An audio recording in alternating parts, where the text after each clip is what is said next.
नमस्कार सभी को, मैं मत्तू केवट। इसके पूर्व वाले वीडियो में आपने देखा कि मैंने श्वसन संस्थान का परिचय आपको कराया। तो आप सभी को जानकारी है कि एक स्वस्थ मनुष्य 1 मिनट में 72 बार सांस लेता है और हमें अपने श्वसन संस्थानों का ध्यान रखना चाहिए, जैसे कि हमें धूम्रपान नहीं करना चाहिए। प्रत्यक्ष या अप्रत्यक्ष भी हमें धूम्रपान के संपर्क में नहीं आना चाहिए। तो इस वीडियो में देखिए, मैं आपको मानव पाचन संस्थान के बारे में जानकारी देने वाला हूं। तो यह चित्र देखिए, यह पाचन संस्थान का है। ये देखिए, मुंह है, लार ग्रंथि, ग्रसनी, और ये इस पाचन संस्थान के चित्र को ध्यान से देखिए आप, किस तरह से मानव शरीर में भोजन का पाचन होता है और उसके पाचन में कौन कौन से अंग समाविष्ट होते हैं। तो इस तरह से यह जो चित्र है मनुष्य के पाचन संस्थान का चित्र है। तो इसके बारे में मैं आपको संक्षिप्त परिचय या जानकारी देने वाला हूं।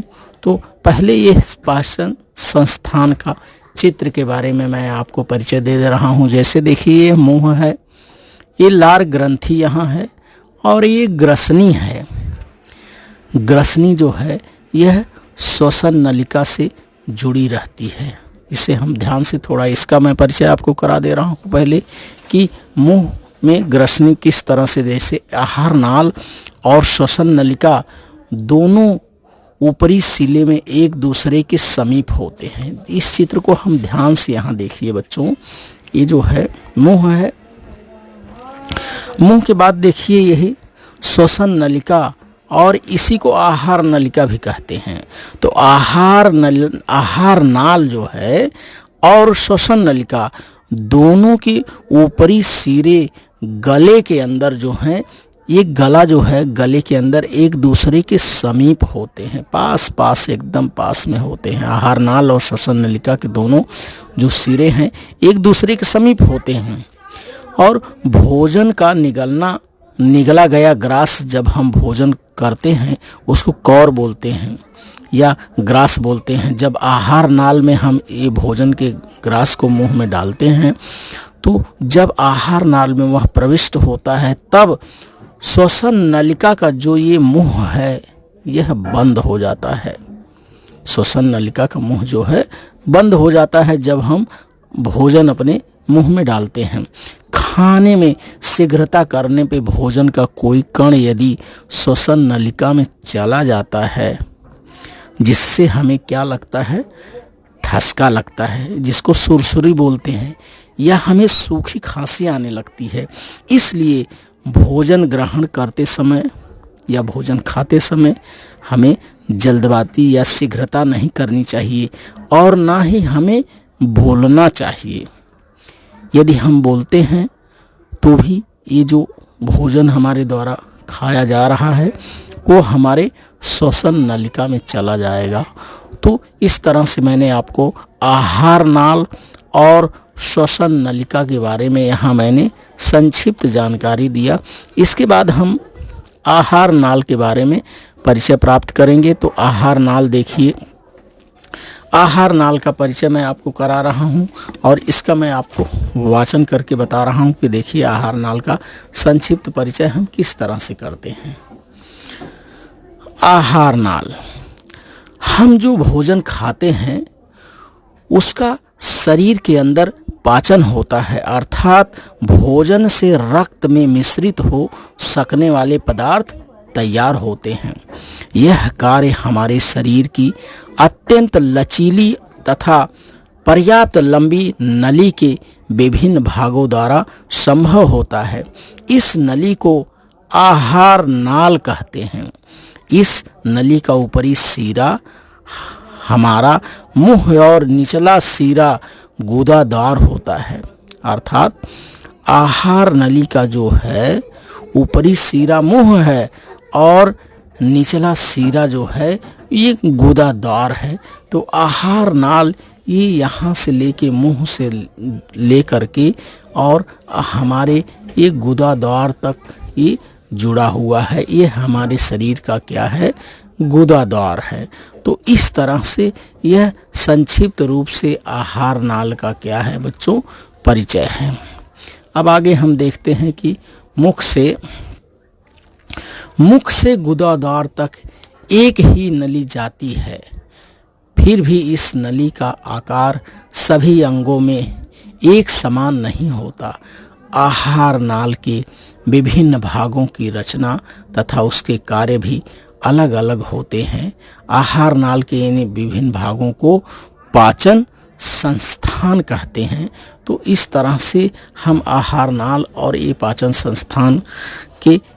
संस्थान का चित्र है बच्चों, इसका हमने परिचय प्राप्त किया। अब देखिए इसके चित्र के बारे में मैं आपको बता दे रहा हूँ।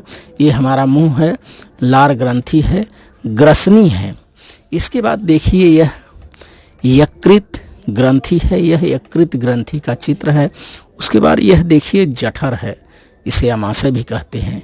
और यह देखिए अग्नाशय ग्रंथि है। यह हमारी जो है ये छोटी आंत है और ये हमारी क्या है, बड़ी आंत है। इसके बाद ये पक्वाशय है, ये पक्वाशय। उसके बाद ये हमारा गुदादार है। तो इस तरह से यह पाचन संस्थान का चित्र है और इसका परिचय मैंने आपको दिया है इस वीडियो के माध्यम से। तो बच्चों आहार नाल के इन विभिन्न अंगों को या भागों को पाचन अंग कहते हैं। आहार नाल के बाहर की कुछ ग्रंथियां भी पाचन क्रिया में सहायता करती हैं। अब हम देखेंगे पाचन अंगों के बारे में जानकारी प्राप्त करेंगे कि पाचन अंग कौन कौन से हैं और किस तरह से पाचन होता है। भोजन मुंह के अंदर लेने के साथ साथ पाचन क्रिया का प्रारंभ हो जाता है। यानी जैसे ही हम भोजन मुंह के अंदर लेते हैं हमारे भोजन की पाचन शुरू हो जाता है। दांत, जीभ और लार ग्रंथियों की लार की क्रियाओं द्वारा यह भोजन ऐसे गीले नरम गोले में बदल जाता है जिसे आसानी से निगला जा सके। निगला हुआ भोजन ग्रसनी द्वारा जठर या अमाशय में जाता है। इसे फिर से सुनिए आप एक बार। दांत, जीभ और लार ग्रंथियों की लार की क्रियाओं द्वारा यह भोजन ऐसे गीले नरम गोले में बदल जाता है जिसे आसानी से निगला जा सके। निगला हुआ भोजन ग्रसनी द्वारा जठर या अमाशय में जाता है। जब जठर थैली के आकार वाला ऐसा अंग है जिसमें भोजन का मंथन होता है। जठर से स्रवित होने वाले जठर रस के कारण कुछ पाचन क्रियाएं पूर्ण होती हैं और भोजन के रोग कारक जीवाणु नष्ट हो जाते हैं। यहाँ भोजन का पतली खीर जैसे पदार्थ में रूपांतरण होता है। यह रूपांतरित द्रव आगे छोटी आंत में प्रविष्ट कराया जाता है। यह जो है पतला खीर जैसा जो पदार्थ है छोटी आंत में फिर क्या होता है, प्रविष्ट होता है। अब आगे देखिए, प्रौढ़ व्यक्ति की छोटी आंत लगभग 7 मीटर लंबी होती है। यह जो छोटी आंत की लंबाई है बच्चों, ये लगभग 7 मीटर, जो प्रौढ़ व्यक्ति है उसके छोटे आंत की लंबाई 7 मीटर तक होती है और सामान्यतः छोटे आंत की लंबाई 6 मीटर तक होती ही है। छोटी आंत के पाचन रस के कारण भोजन के पाचन की अनेक क्रिया यहाँ हो जाती है। यह भोजन में कुछ ग्रंथियों के स्रावों की पाचन के लिए सहायता होती है। पाचन से शरीर के लिए आवश्यक उपयुक्त पदार्थ तैयार होते हैं और वे रक्त में अवशोषित होते हैं। बचे हुए पदार्थ बड़ी आंत में जाते हैं। अब यहाँ छोटी आंत में जिन पदार्थ का पाचन हो गया और वहाँ से जो पदार्थ बचा हुआ रहता है वह पदार्थ अब बड़ी आंत में जाता है। प्रौढ़ व्यक्ति की बड़ी आंत लगभग 1.5 मीटर लंबी होती है। बचे भोजन पदार्थ में पाए जाने वाला अधिकांश पानी इस स्थान पर शरीर में सोख लिया जाता है और विष्ठा तैयार होती है। बड़ी आंत में जो है बचा हुआ शरीर का पानी जो है सोख लिया जाता है और यहाँ से विष्ठा का निर्माण होता है। विष्ठा पक्वाशय में इकट्ठा होती है। यह विष्ठा पक्वाशय में कुछ समय तक संचित रहती है।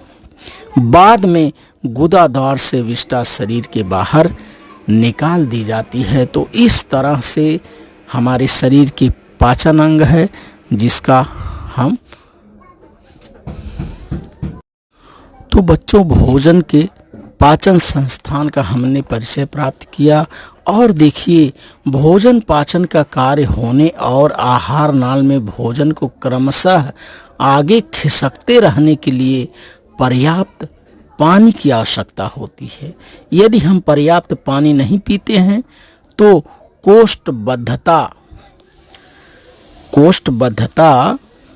हो सकती है, जिससे शौच के समय कष्ट होता है। शौच भी नियमित रूप से नहीं हो पाता है, इसलिए पानी के अभाव में शरीर की कोई भी प्रक्रिया नहीं हो सकती। अर्थात पाचन क्रिया में जो पानी शरीर में अवशोषित होता है उस पानी का अन्य सभी क्रियाओं में उपयोग होता है। अतः पर्याप्त पानी पीना हमारे शरीर के लिए महत्वपूर्ण है और हमें समय समय पर क्या करते रहना चाहिए, पानी पीते रहना चाहिए। नहीं तो हमारे शरीर में पानी की क्या हो जाएगी, कमी। भोजन का पाचन होने के लिए हमें सतत पानी की आवश्यकता होती है।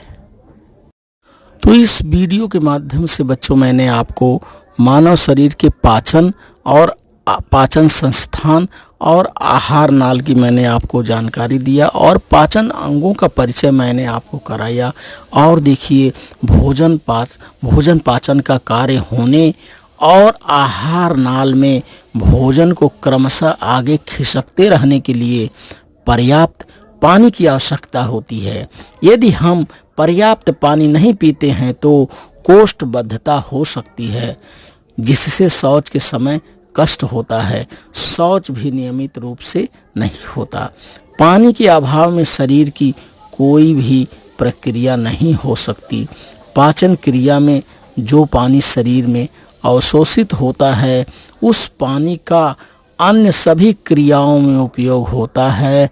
अतः पर्याप्त पानी पीना हमारे लिए बहुत ही महत्वपूर्ण है कि हमें पर्याप्त मात्रा में समय समय पर हमें क्या करते रहना चाहिए, पानी पीते रहना चाहिए। तो लीजिए बच्चों एक बार और मैं आपको पाचन संस्थान के बारे में, इस चित्र के बारे में परिचय करा दे रहा हूँ। देखिए ये हमारा मुंह है और ये हमारी लार ग्रंथियाँ हैं।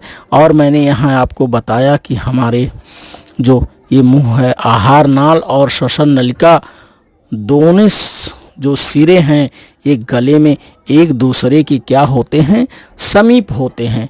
तो इसलिए हमें भोजन करते समय मौन होकर भोजन करना चाहिए और भोजन करते समय हमें शीघ्रता नहीं करनी चाहिए। हमें भोजन को चबा चबा करके और मौन और शांत से हमें भोजन करना चाहिए। इसके बाद देखिए ये ग्रसनी है। ग्रसनी के माध्यम से भोजन जो है ये जठर में आता है। यह हमारा यकृत का चित्र है। ये जो है देखिए ये अग्नाशय ग्रंथि है और ये हमारी छोटी आंत है। छोटी आंत जो लगभग 6 मीटर और प्रौढ़ मनुष्य में 7 मीटर के लगभग तक होती है। इसके बाद ये भोजन पचने के बाद जठर से यह छोटी आंत में जाता है।